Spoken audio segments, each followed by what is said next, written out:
Assalamualaikum warahmatullahi wabarakatuh. Welcome to back channel Alif Molander. Dan kali ini saya akan membuat video tentang apakah bisa kuliah sambil organisasi. Tentunya di bidang kesehatan ya, karena saya jurusan kesehatan. Apakah bisa jurusan perawat sambil organisasi? Apakah bisa seimbang? Pasti bisa. Dan saya akan biasa menulis pertanyaan-pertanyaan kalian di sini di buku. Ini ada beberapa pertanyaan dan akan menjelaskan juga saya nanti tentang organisasi kampus. Oke?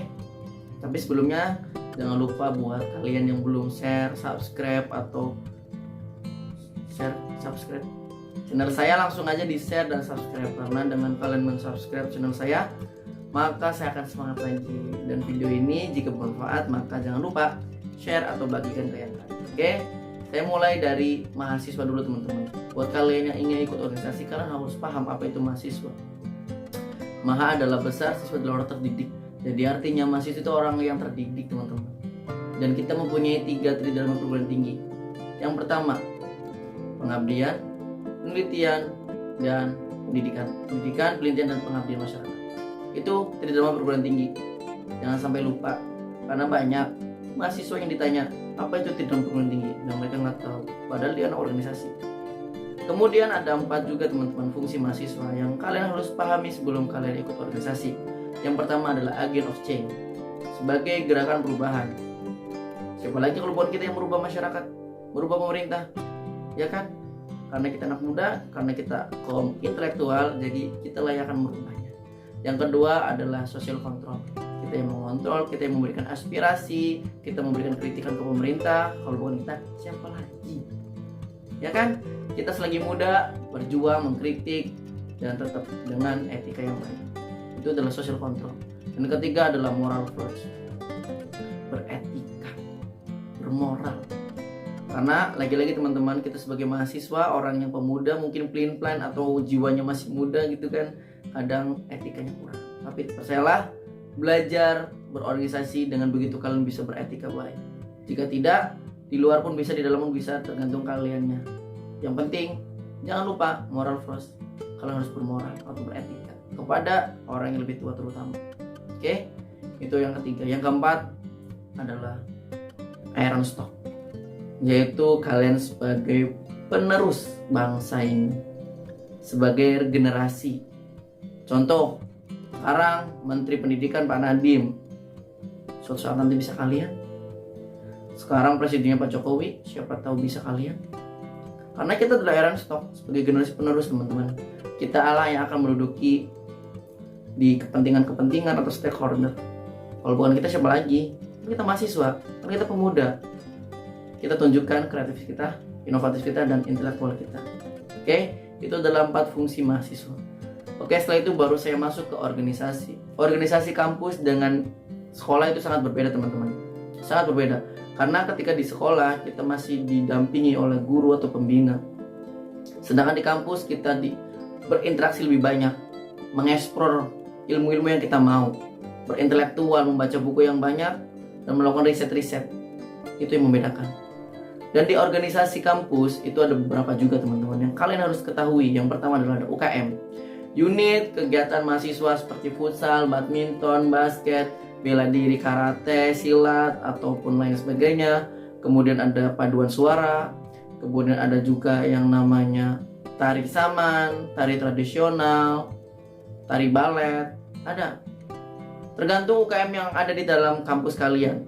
Jadi menurut saya untuk melatih, ikutilah sesuai dengan basic kalian. Contoh, kalian bisa main musik, ya mainlah. Ada kok yang paduan suara atau band kampus ada. Karena yang futsal ya udah main atau ikut ekstrakurikuler kalau dalam sekolah. Kalau dalam kuliah namanya UKM, unit kegiatan mahasiswa. Ikutin UKM futsal.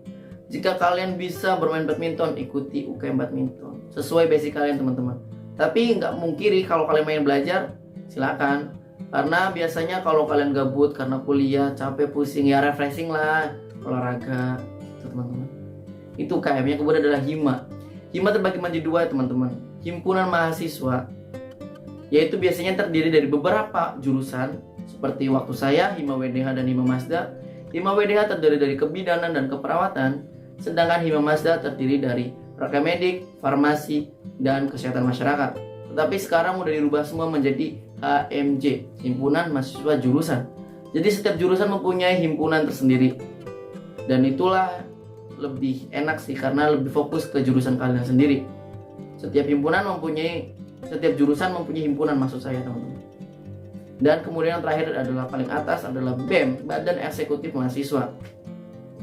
Ya seperti samalah, Badan Eksekutif Mahasiswa dulu menaungi hima-hima atau sebagai orang yang menghandle di dalam kampus ketika kegiatan, tapi bisa dihandle sama hima juga. Tapi yang kegiatan besar-besaran, waktu itu saya juga seperti Wisdal, ulang tahun kampus, yang megang BEM, seminar, yang megang BEM dan lain sebagainya. Itulah membedakan antara UKM, hima atau HMJ dan BEM. Itu organisasinya. Kemudian bagaimana cara mengikutinya? Terkadang setiap organisasi itu biasanya di hima ya teman-teman, atau di HMJ. Ketika kalian mengikuti HMJ itu akan rekrutmen, ada rekrutmennya. Jadi tinggal kalian mengisi formulir dan mengikuti LDKO, latihan dasar kepemimpinan organisasi. Itu ada. Seperti HMJ, Himpunan Mahasiswa Jurusan, itu ada LDKO-nya. Itu biasanya 3 hari 2 malam teman-teman. Jadi kalian ikut seperti latihan dasar kepemimpinan. Jadi seperti kalian mendapat materi sejarah, materi kepemimpinan, public speaking, ada ART, teknik persidangan, dan lain-lain. Itu sangat banyak. Dan di situ fungsinya kalian mengikuti organisasi adalah belajar ilmu-ilmu baru yang tidak diajarkan di dalam perkuliahan. Jadi buat kalian yang berminat ikut organisasi kampus, langsung ikuti aja, langsung daftar dan langsung ikuti LDKO-nya. Dan sebelum LDKO pun akan ada rekrutmen terlebih dahulu seperti tes wawancara, terus tes wawancara aja sih biasanya, sama mengisi formulir. Itu sih nggak terlalu ribet kalau organisasi. Yang penting kalian minat, karena banyak sekarang mahasiswa yang kurang minat berorganisasi di kampus. Entah karena pusing dengan udah sibuk di kampus, ngapain sih ikut organisasi? Udah banyak kerjaan, ngapain sih ikut organisasi? Udah banyak PR atau tugas, praktikum, praktek, askep, ngapain sih organisasi? Ya tergantung kalian lagi-lagi. Tapi saran saya, masuklah organisasi. Karena dengan berorganisasi kalian akan dilatih skillnya, mulai dari public speaking, relasinya dapat, kalian bisa dekat dengan dosen, dan kalian bisa menjadi orang yang intelektual. Dalam arti kalian bisa mempunyai daya ingat atau daya pengetahuan yang lebih dari orang mahasiswa umum, karena kalian belajar. Dan ketika kalian belajar pun gak hanya di perkuliahan, tapi di luar, seperti kampus lain atau komunitas lain gitu. Jadi saya sarankan ikut organisasi kampus. Gak sulit caranya, tinggal daftar, wawancara, ikut LDKO. Kalau UKM bagaimana? Biasanya kalau UKM itu hanya daftar, kemudian langsung ikut-ikutan kumpul, nanti akan ikut tersendiri gitu. Nggak terlalu ribet gitu. Dan nggak ada LDKO-nya biasanya, kecuali kalau yang diklat KSR itu ada. Tuh teman-teman.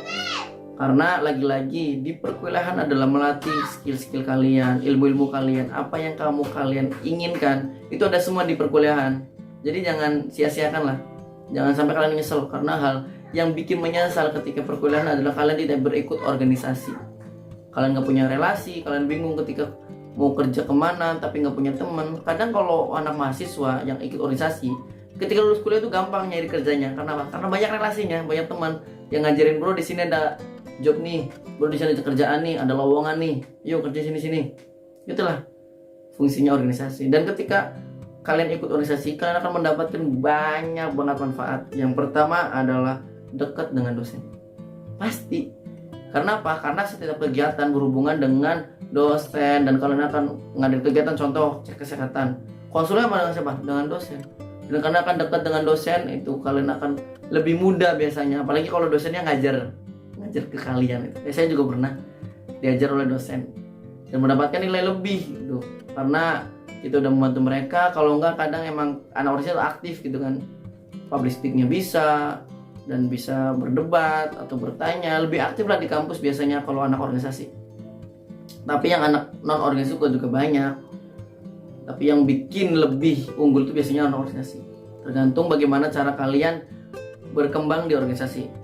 Jangan sampai kalian ikut organisasi tapi hanya ikut-ikutan, tidak memperdalam ilmu soft skill kalian. Itu sama aja bohong teman-teman. Oke. Dan kemudian yang kedua adalah aktif di kampus. Setiap kegiatan di kampus itu dihandle oleh organisasi kampus. Seperti ada kegiatan webinar, maulid nabi, kegiatan-kegiatan ulang tahun dan lain sebagainya, itu dihandle oleh organisasi kampus. Dan kalian pasti akan aktif gitu, karena akan ikut berkontribusi baik tenaga, pikiran maupun material. Itu. Jadi teman-teman, buat kalian semua yang ikut organisasi kampus pasti terkenal, pasti, dan aktif di kampus. Kelihatan banget. Dan karena apa? Yang pertama yang membuat mereka aktif itu mereka punya seragam tersendiri yang membedakan, atau namanya PDH. Itu yang membedakan mereka, oh mereka anak organisasi nih. Mereka punya PDH, baju, atau punya layar, punya semacam layar. Saya contohkan ya, seperti ini, atau kalung lah ya, biasanya bahasa kalian ya. Bisa dapat kalung buat anak organisasi. Dan di sini juga ada namanya Nurse Tingle. Itu komunitas, nanti saya jelaskan di akhir. Yang kita fokus ke organisasi kampus dulu. Itu yang manfaat-manfaat yang kedua. Yang ketiga adalah bisa public speaking. Di organisasi itu ditunjuk untuk bisa berbicara di depan, dipaksa. Ketika mengumumkan, ketika sambutan, ketika menghadap dosen, ketika lobby-lobby ke sponsor, itu akan dilatih public speaking kalian. Dan kadang nggak diajarkan, itu akan menjadi bisa sendiri gitu teman-teman. Oh iya, kok saya bisa ya berbicara di depan ya? Ya karena udah sering gitu ditunjuk, terpaksa nggak mau gitu. Ya tentunya bisa gitu kan, bisa karena terbiasa dan terbentur akan terbentuk. Itu berguna organisasi. Pertama memang karena terpaksa, karena nggak ada lagi nih. Ya udah kamu suruh ngomong di depan itu, menghadap adik-adik kelas atau teman-teman kelas atau dosen dan lain sebagainya. Itu yang akan melatih kalian bisa public speaking. Jadi manfaat itu akan bisa berimpact ketika kalian mempresentasikan mata kuliah kalian. Ketika kalian kuliah, pasti akan menjelaskan tentang PPT, presentasi. Itu akan lebih mempunyai nilai tambah ketika kalian bisa public speaking. Karena bisa tahu caranya dan bagaimana mengintonasinya, bagaimana cara mimik mukanya, bagaimana cara menyampaikan, itu akan dijelaskan juga. Dan itu dilatih teman-teman. Dan materinya ada di LDKO, makanya langsung aja ikut. Dan kemudian yang keempat adalah relasinya banyak. Relasi itu teman-teman, kalian mau punya relasi di luar kampus. Seperti saya punya kenalan di UIN, di UI, di Unpad dan lain sebagainya. Karena apa? Karena berorganisasi. Karena kita kadang kumpul, berdiskusi, berdebat dan lain sebagainya. Apalagi ketika kalian ikuti organisasi eksternal, organisasi luar seperti PMII, HMI, Himpunan Mahasiswa Islam, GMI, GGM, GMMI atau lain sebagainya lah. Organisasi internal itu sangat banyak. Bisa juga komunitas, bisa juga volunteer. Itu sangat banyak. Tergantung kalian bagaimana mencari organisasi itu. Mau yang di dalam ada, di luar juga banyak. Silakan ikuti organisasi itu, karena dengan begitu kalian akan bisa dilatih skillnya, bisa menemukan ilmu baru, dan ilmu itu tidak diajarkan di perkuliahan. Ingat, tidak diajarkan di perkuliahan. Pasti kalian mendapatkan feedback yang bakal lebih buat pengembangan diri kalian menjadi terupgrade, lebih hebat lah dari biasanya. Atau bisa merubah diri kalian yang biasanya penakut bicara di depan, sekarang bisa ahli. Bisa penakut gemeteran bicara di depan, sekarang bisa santai slow. Yang biasanya ngomong di depan bisa lancar dan sebagainya. Itu akan dilatih juga. Dan yang terakhir adalah berani mengambil resiko teman-teman. Karena ketika kalian mengikuti organisasi kampus akan melakukan kegiatan pengabdian masyarakat, cek kesehatan atau penyuluhan, di mana di situ kalian akan menjelaskan tentang penyakit, kalau perawat ya penyakit, atau menjelaskan tentang kesehatan kepada masyarakat. Itu berani mengambil resiko teman-teman, karena ada beberapa masyarakat yang kontra lah, oh gini nggak gini dan sebagainya. Tapi ketika kalian terjun masyarakat, kalian akan mendapatkan ilmu itu yang tidak didapatkan di perkuliahan. Karena di kuliah nggak didapatkan, tapi ketika kalian ikut organisasi akan merasakan pengabdian masyarakat, dekat dengan masyarakat, melakukan cek kesehatan, TTV, berat badan, tinggi badan, cek gula darah, asam urat, kolesterol, itu akan diajarkan. Dan kalian akan bisa tersendirinya. Lebih ahli biasanya kalau udah bisa terjun ke masyarakat. Lebih pede gitu, wah gue pede nih udah terjun masyarakat. Dan rasain feedbacknya sebagai khairun nasi anfa'uhum linnas, baik-baiknya dalam hati saya yang bermanfaat untuk orang lain. Kerasa masyarakat menjadi sehat, masyarakat bisa mencegah dan lain sebagainya. Dan bagaimana jika organisasi itu mengganggu perkuliahan kalian? Itulah yang harus kalian ketahui. Karena banyak anak organisasi yang notabene mereka males di kuliah tapi aktif di organisasi. Banyak juga. Hingga mereka menyebabkan mereka lulusnya tidak tepat waktu, karena terbengkalai, karena aktifnya di organisasi. Banyak. Tapi ini kembali lagi pada kalian kawan-kawan. Saya ingin ketika kalian mengikuti organisasi, belajarlah manajemen waktu. Mungkin kalian akan capek, merasakan capek berorganisasi sambil kuliah, tapi manfaatnya sangat banyak. Dan juga itu akan bermanfaat ke depannya suatu saat nanti. Ketika kalian di dunia kerja, itu akan merasakan feedbacknya organisasi. Saya pun merasakan, saya bisa berbicara di depan, ya karena organisasi. Saya bisa mengambil keputusan karena organisasi. Dan saya bisa membuat video ini karena saya punya relasi, punya teman. Bisa ajak podcast yang sebelum-sebelumnya, silakan yang belum menonton podcast saya. Itulah fungsinya organisasi. Kita mengambil resiko, problem solving kita dilatih, public speaking, kita lebih aktif, dan kita mudah akrab dengan orang lain karena sering berdiskusi, berdebat, atau mengenal orang-orang baru. Beradaptasinya lebih cepat. Itulah fungsinya organisasi atau manfaatnya organisasi. Tapi jika kalian tidak berorganisasi, bagaimana kak? Apakah saya nggak bisa sukses? Bisa. Organisasi juga nggak melulu bisa membuat kalian sukses. Bagaimana kalian bisa sukses di organisasi jika kalian hanya mengikuti saja, tidak aktif? Itu sama aja. Maka buat kalian yang ikut organisasi, aktiflah, lakukanlah yang terbaik, banyakin kegiatan, banyakin relasi, belajar hal baru, dan ambillah tindakan itu. Tapi jangan lupakan tugas kalian sebagai mahasiswa, karena dengan begitu kalian bisa menjadi orang sukses lebih mudah. Bisa aktif di organisasi tapi tidak meninggalkan perkuliahan. Oke? Dan mungkin buat teman-teman semua yang ingin bertanya-tanya tentang organisasi lebih, bisa silakan cek di kolom komentar. Saya tidak bisa panjang-panjang karena setiap kampus itu berbeda-beda, setiap organisasi itu berbeda-beda. Saya mengikuti banyak organisasi. Organisasi kampus saya mengikuti selama 3 tahun lebih. Kemudian saya mengikuti organisasi luar kampus, yaitu HMI, himpunan mahasiswa yang melatih saya bisa berdebat, bisa orasi, bisa menjadi orang yang suka baca, bisa mengkritisi pemerintah, dan bisa mempunyai banyak teman. Itu di HMI. Karena di HMI saya bisa mempunyai atau mengikuti LKMI, Lembaga Kesehatan Mahasiswa Islam, yang fokus tentang kesehatan. Mahasiswa kesehatan gabungnya di LKMI. Dan kemudian saya juga mengikuti pramuka di perkuliahan atau di universitas namanya Racana Unpam. Saya mengikuti di Universitas Pamulang, menjadi pramuka Pandega hingga menjadi pramuka Garuda. Dan saya pun mengikuti komunitas yang tadi saya jelaskan. Saya memiliki komunitas yang namanya Nurse Tingle. Buat kalian yang penasaran dengan komunitas ini, silakan langsung kunjungi link yang ada di deskripsi. Buat kalian mengikuti silakan, kalau bisa yang jurusan kesehatan. Kalau enggak pun boleh. Tapi hanya ada beberapa bidang yang tidak bisa kalian pilih karena kalian bukan dari kesehatan. Dan fungsinya dari Nurse Tingle, namanya komunitas saya Nurse Tingle, adalah ingin mengabdikan diri, hal yang tidak diajarkan di kampus dan bisa bermanfaat untuk orang lain atau masyarakat.